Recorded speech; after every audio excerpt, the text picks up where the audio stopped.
Hello everyone, स्वागत है आप सभी का आज की नई वीडियो में, जिसका हमारा टॉपिक है शब्द के तीन भेद रूढ़, यौगिक और योग रूढ़।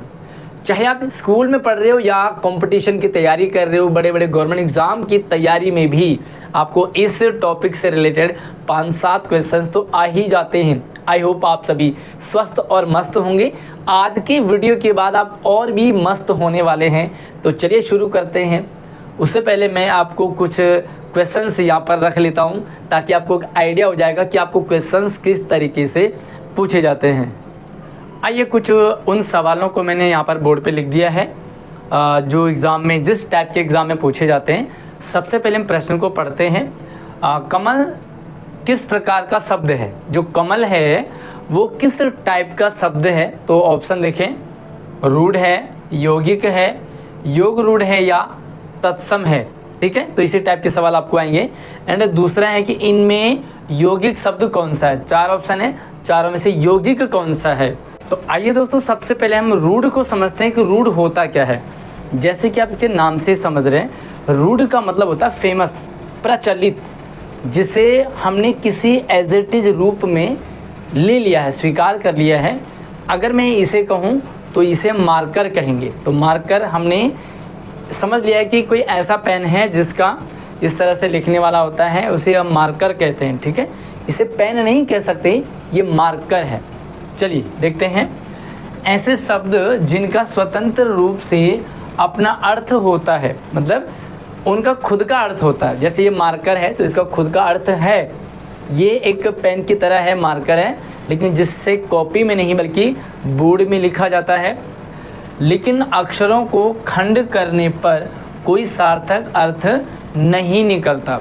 अगर हम अलग अलग अक्षर कर देंगे, अक्षरों को अलग अलग कर देंगे, तो इनका कोई भी सार्थक अर्थ नहीं निकलता। जैसे अगर हम यहाँ पे कुछ एग्जाम्पल जोड़ते हैं, मान लीजिए हमने यहाँ पे लिख दिया घोड़ा। ठीक है, घोड़ा लिख दिया हमने, तो घोड़ा शब्द क्या है? आपका रूढ़ अर्थ है। इसका कोई अपना अर्थ होता है। घोड़े का मतलब घोड़ा होता है। अब हम गधे को घोड़ा नहीं कह सकते, ना ही हम गाय को घोड़ा कह सकते, ना ही कुत्ते को घोड़ा कह सकते हैं, क्योंकि घोड़ा एक रूढ़ अर्थ में हमने ले लिया है। जैसे मैंने कहा, इसे मार्कर कहेंगे, इसे हम पेन नहीं कहेंगे, ना इसे पेंसिल कहेंगे। तो ये रूढ़ अर्थ में हमने इसे ले लिया। इसी तरह से घोड़ा हमने एक रूढ़ अर्थ में ले लिया है। अगर हम घोड़े का देखिए अलग अलग करेंगे तो इसका अर्थ नहीं निकलेगा। मतलब हमने कर दिया घो प्लस डा। तो अब बताइए, ये जो घो है इसका कोई भी अर्थ नहीं है, और ना ही डा का कोई अर्थ है। मतलब जब हम इनको अलग अलग करते हैं तो कोई मीनिंगफुल अर्थ नहीं निकलता, लेकिन जैसे जोड़ लेते हैं तो आपका रूढ़ अर्थ निकल जाता है। तो इसी तरह से बहुत सारे अक्षर आप देख सकते हैं। जैसे हमने राजा ले लिया, या कोई भी नाक ले लिया, या कुछ भी आप ले सकते हैं। मान लीजिए यह हाथ है ना, तो हम इसी को ले लेते हैं। मान लीजिए हमने ये हाथ ले लिया। अब सिंपल सी बात है भैया, हाथ क्या है? ये हाथ है ना, तो हम इसी को हाथ कहेंगे। मतलब ये क्या है? ये नाक है, तो हम इसे हाथ नहीं कहेंगे, ना ही इसे हाथ कहेंगे। ये हमारा सिर है, तो इसे हम पैर नहीं कहेंगे। हाथ क्या है? ये है हाथ। ठीक, तो जो रूढ़ अर्थ में हमने एक्सेप्ट कर लिया है वो तो रूढ़ हो गया। और इनके अलग अलग करेंगे तो हा और थ। देखिए, ना ही हा का कोई अर्थ होता है, ना ही था का कोई अर्थ होता है। तो ऐसे सारे शब्दों को हम रूढ़ कहते हैं। ठीक है, ये रूढ़ अर्थ में हमने उसे एक्सेप्ट कर लिया है। अब हम यौगिक की बात करेंगे। अब हम सबसे पहले डेफिनेशन इसका देख लेते हैं। यौगिक, देखिए यौगिक का मतलब होता है योग। योग का मतलब होता है जुड़ा होना। जब मिलकर के बने कोई भी शब्द, उसे हम यौगिक कहते हैं। तो चलिए इसका पारिभाषिक एक बार परिभाषा देखते हैं। ऐसे शब्द जो दो शब्दों या खंडों से मिलकर बनता है। मतलब दो शब्द जुड़े हों, कई बार 3 भी हो सकते हैं, लेकिन बेसिकली 2 शब्दों से जुड़ के बनेगा। और अलग करने पर, अगर हम दोनों शब्दों को अलग अलग करते हैं तो दोनों मीनिंगफुल होने चाहिए। मतलब दोनों के जो अलग अलग खंड करेंगे तो सार्थक होने चाहिए। मतलब अभी हमने योग की बात करी, तो योग शब्द में जुड़ करके तो मीनिंगफुल है, लेकिन जैसे हमने अलग किया कोई अर्थ नहीं निकला। है ना। लेकिन उसे हम ये यौगिक में क्या होगा कि दोनों शब्द जब हम अलग अलग होंगे तो भी दोनों का अलग अलग मीनिंग होगी, एंड जैसे दोनों जुड़ेंगे तो भी मीनिंगफुल बनेगा, इसीलिए उसका नाम है यौगिक। यौगिक का मतलब जुड़ा हुआ। आइए कुछ एग्जांपल देखते हैं। जैसे इसी तरह से आपको आंसर जो है एग्जाम में भी छांटने हैं, और जल्दी से एक बार वीडियो को लाइक कर लो, है ना। लाइक करना अगर आप भूले नहीं हो तो, और कर दिया तो अच्छी बात है। चैनल को सब्सक्राइब कर लेना ताकि आपको और भी मज़ेदार वीडियोज़ मिले, और आप किस टॉपिक की वीडियो चाहते हैं वो कमेंट में आप ज़रूर बताइए। देखिए रेलगाड़ी है तो रेलगाड़ी का अपने आप में अर्थ होगा, दो या दो शब्दों से मिलकर के बनेगा, सार्थक होगा। रेलगाड़ी हम जानते हैं ट्रेन। अगर हम इनको अलग अलग करते, देखिए खंड करेंगे तो दोनों खंडों का मीनिंग यानी कि मतलब निकलेगा। तो क्या है दोनों खंडों का? रेल प्लस गाड़ी। तो देखिए रेल शब्द का भी मतलब है, अर्थ है, और गाड़ी शब्द का भी मतलब है, तो और रेलगाड़ी का भी मतलब है। मतलब जैसे ही आप दोनों शब्दों को अलग अलग करेंगे तो भैया मीनिंगफुल दोनों शब्द होने चाहिए। ठीक, आइए एक दो और ले लेते हैं। अगर हमारे पास यहाँ पे जगह है तो यस, इसे एक बार मिटा देते हैं ताकि आपको दूसरा शब्द दिख जाए। और इसे मिटाने के बाद मान लीजिए हमने यहाँ पे लिख दिया, कुछ भी लिख सकते हैं आप, और इसी तरह से आप एग्जाम्पल को खुद भी छांट सकते हैं। रसोई घर, देखिए रसोई घर आप जानते हैं ये मीनिंगफुल है। रसोई का घर जहाँ पे खाना वगैरह बनता है, अगर हम इसे अलग अलग करेंगे तो पहले बनेगा रसोई प्लस घर। तो देखिए रसोई भी आप जानते हैं, रसोई मतलब खाना होता है और घर मतलब घर, तो दोनों शब्द क्या है? मीनिंगफुल है, पहली बात। दूसरी बात, ये जुड़ कर के बना है, जो रसोई घर है वो जुड़ कर के बनाया है, तो ये जुड़ा होना चाहिए। दोनों को अलग अलग करेंगे तो मीनिंगफुल होना चाहिए। इसी तरफ से आप विद्यालय शब्द को ले लीजिए, विद्यालय मतलब जुड़ा हुआ है, अगर इसे अलग अलग करेंगे तो विद्या आलय, विद्या का मतलब होता है ज्ञान, आलय का मतलब होता है घर। तो इसी तरह से बहुत सारे शब्द आप ले सकते हैं इस यौगिक में, है ना। तो एक मुझे रूढ़ का और एक यौगिक का मुझे कमेंट में बताइए, आप अपने अकॉर्डिंग आपको जो भी लगता है कि भाई क्या ये रूढ़ है, क्या ये यौगिक है, या ये किस टाइप का शब्द होगा, आप इस तरह के कमेंट कर सकते हैं। आइए हम योग रूढ़ की बात करते हैं। तो आइए ज़रा ध्यान से और गौर से समझने का प्रयास करेंगे ताकि आपका कोई भी प्रश्न छूटे ना। ठीक है, यहाँ पे हम देखेंगे तो पहले हमने रूढ़ यानी कि जो फेमस किसी पार्टिकुलर फिक्स है, जैसे ये मार्कर फिक्स है, ये बोर्ड फिक्स है, इसे हम चारपाई नहीं कहेंगे, है ना। यौगिक जहाँ पर कि दो शब्द सार्थक शब्द मिलकर के बनते हैं। अब जो योग रूढ़ है, मैं इसलिए दोनों को समझा रहा हूँ क्योंकि योग रूढ़ जो है ना उसमें योग भी है और रूढ़ भी है। मतलब जो योग रूढ़ होगा शब्द उसमें यौगिक भी होगा तो रूढ़ भी होगा। सिंपल सी बात है कि जो योग रूढ़ शब्द है वो यौगिक और रूढ़ को मिल कर के बनेगा। ठीक, अब देखते हैं कैसे, जिसमें रूढ़ भी होगा तो यौगिक भी होगा।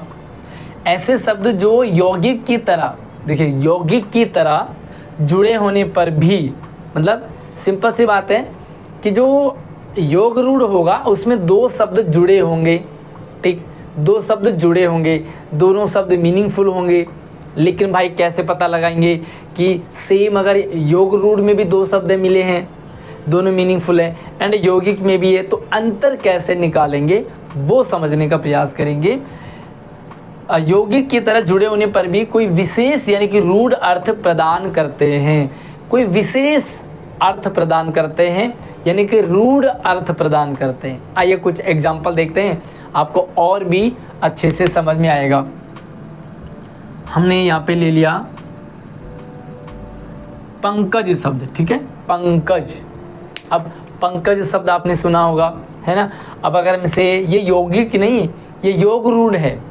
अब आप यहीं पर कंफ्यूज हो जाएंगे कि क्या पंकज रूढ़ है ना, क्योंकि पंकज के क्या हम अलग अलग टुकड़े कर सकते हैं? बिल्कुल कर सकते हैं। कैसे करेंगे? देखिए यहाँ पे पहला हमने ले लिया पंक, दूसरा हमने ले लिया ज। तो अगर इसके अलग अलग टुकड़े हो रहे हैं और दोनों टुकड़ों का मतलब है तो ये रूढ़ तो होगा नहीं। ठीक, अब हम बात करेंगे भैया यौगिक है क्या? बिल्कुल है यौगिक, क्योंकि ऐसा शब्द है जो मीनिंगफुल है, लेकिन दोनों के टुकड़े जब इनमें अलग अलग किए तो मीनिंगफुल है। मतलब पंख का मतलब होता है कीचड़, ज का मतलब होता है जन्म लेना, मतलब कीचड़ में जो जन्म लेता है वो क्या है? पंकज है। लेकिन ये क्यों योग रूढ़ क्यों है? क्योंकि पंकज तो भाई कीचड़ में जन्म तो बहुत सारे जीव जंतु लेते हैं। कीचड़ में मेंढक भी होता है, कीचड़ में काई भी है, शैवाल भी है, बहुत सारे कीड़े मकोड़े भी हैं। तो क्या हम सबको पंकज कहेंगे? नहीं कहेंगे। पंकज किसे कहते हैं हम? कमल के फूल को ही हम पंकज कहते हैं। इसका मतलब ऐसा शब्द जो मीनिंगफुल हो, अलग अलग करने पर मीनिंग भी निकल रहा हो, लेकिन ऐसे अर्थ की तरफ इशारा करे जो रूढ़ अर्थ में प्रयोग होता है। क्योंकि भैया जो पंकज है ना, भले कीचड़ में खिलता है, कमल की तरफ इशारा कर रहा है, लेकिन हम कीड़े मकोड़ों को, वो भी कीचड़ में खिलते हैं, घास फूस भी कीचड़ में खिलता है, हम उन्हें कमल बिल्कुल नहीं कहेंगे। तो ये यौगिक शब्द किसी रूढ़ अर्थ की तरफ इशारा कर रहे हैं। चलिए एक और एग्जांपल देखते हैं ताकि और अच्छे से आपको समझ में आ जाएगा, और मकसद हमारा यही है कि आपको समझ में आ जाए। अब हमने ले लिया भैया यहाँ पर चारपाई। अब आप बताएंगे भाई चारपाई कैसे होगा सर, ये तो टोटली यौगिक है। यौगिक कैसे? तो देखो भाई, ये है चार और ये है पाई। भाई दोनों का अलग अलग अर्थ है। चारपाई का भी अर्थ है, और चार मतलब चार, पाई मतलब पैर। तो वही होता यौगिक होना चाहिए, लेकिन नहीं, ये यौगिक तो है क्योंकि अलग अलग टुकड़े हो सकते हैं, लेकिन किसी ऐसे अर्थ की तरफ इशारा कर रहे हैं, शब्द की तरफ, तो पार्टिकुलर है। अब आप बताइए, चारपाई क्या हम शेर को कह सकते हैं? शेर पे भी तो चार पैर होते हैं ना, बकरी पे चार पैर होते हैं, गधे पे चार पैर होते हैं, मतलब जिन जिन पे चार पैर होते हैं हम उनको चारपाई नहीं कह सकते। इवन कुर्सी को पे भी चार पैर होते हैं, टेबल पे भी चार पैर होते हैं, लेकिन चारपाई किसी विशेष एक ऐसा जो खाट है और उसमें लेटते हैं, उसे हम चारपाई कहते हैं। तो ये आपका जो है किसी रूढ़ अर्थ की तरफ इशारा कर रहे हैं। ये आपका रूढ़, यौगिक और योग रूढ़ है। आई होप कि आपको तीनों अच्छे से समझ आ गए होंगे। रूढ़ का मतलब जो फेमस शब्द की तरफ इशारा कर रहा हो, लेकिन जब अलग अलग करेंगे अक्षरों को तो मतलब मीनिंगफुल अक्षर नहीं बनेंगे। यौगिक में दो शब्द होंगे, दोनों अलग अलग करने पर मीनिंगफुल बन रहे होंगे, तो आपका यौगिक हो जाता है। एंड योग रूढ़ में, क्योंकि योग और रूढ़ दोनों को मिलकर के, तो योग रूढ़ में दो शब्दों से मिलकर एक नया शब्द बनेगा, दोनों शब्द मीनिंगफुल होंगे, लेकिन किसी तीसरे रूढ़ अर्थ की तरफ इशारा कर रहे होंगे। ठीक है, आइए कुछ एग्जाम्पल देखते हैं ताकि आपको एक्सरसाइज के लिए समझ में आ जाएगा एक बार। तो दोस्तों 3 शब्द मैंने आपके लिए लिखे हैं। पहला है देवालय, दूसरा है किताब, तीसरा है लंबोदर। इन तीनों शब्दों को आपको सेम ऐसे ही कमेंट बॉक्स में लिखना है।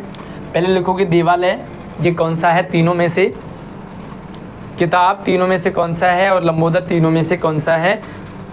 आंसर लिखते टाइम आप अपना नाम भी ज़रूर लिखें, और हाँ लॉजिक लिखें कि भाई अगर देवालय आप कह रहे हो कि योग रूढ़ है तो वो क्यों है, अगर देवालय रूढ़ है तो क्यों है, और यौगिक है तो क्यों है। ऐसे तीनों शब्दों को प्रॉपरली लिखें, और ये समझना चाह रहा हूँ कि आपको ये वीडियो कितना समझ आया। और एक प्यारा सा कमेंट भी ज़रूर करें अगर आपको अच्छा लगा हो रूढ़, यौगिक और योग रूढ़। तो अगली वीडियो में आपके साथ कुछ क्वेश्चंस की प्रैक्टिस करेंगे। अगर आपकी डिमांड हो तो मुझे कमेंट में आप ज़रूर बताइए कि आपको अगली वीडियो किस टॉपिक पर चाहिए। भाई चैनल को सब्सक्राइब कर लो। अगली वीडियो में मिलते हैं, तब तक आप अपना ख्याल रखिए। जय हिंद।